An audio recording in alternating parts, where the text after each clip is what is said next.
Molla diyar.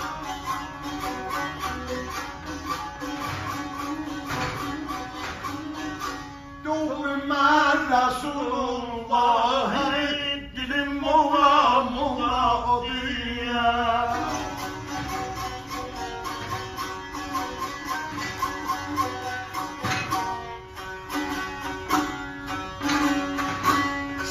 Sen damadı peygamber, üzünden yağı düşkember.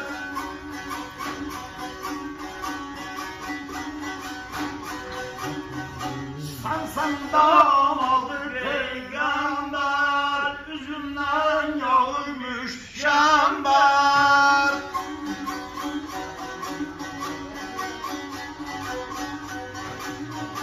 Atım düldül kulun gamber, gelir Molla Molla diye.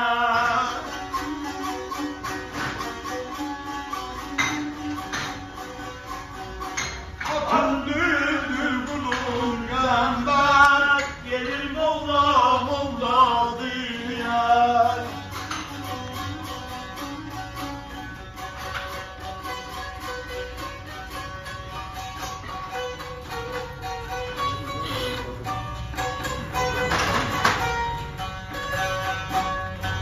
Allah daha.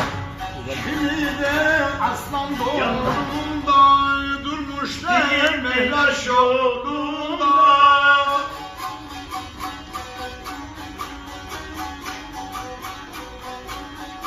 Şimdi de aslan doğumunda durmuşlar Mehraş yolunda.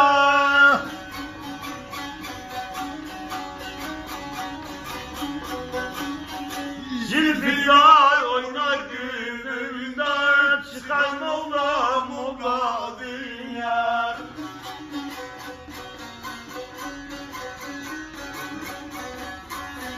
Zülfiyar oynar gününde, çıkar Molla Molla diyar.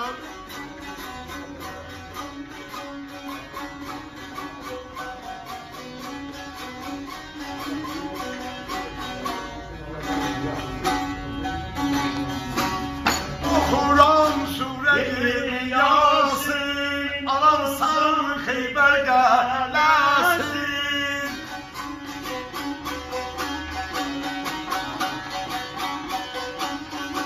O Kur'an suresi Yasin, alansan Heyber gelesin.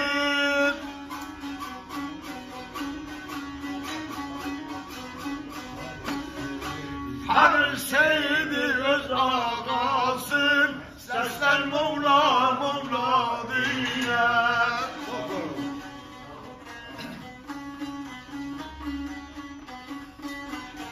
Her şeydi öz ağasın, sesler Molla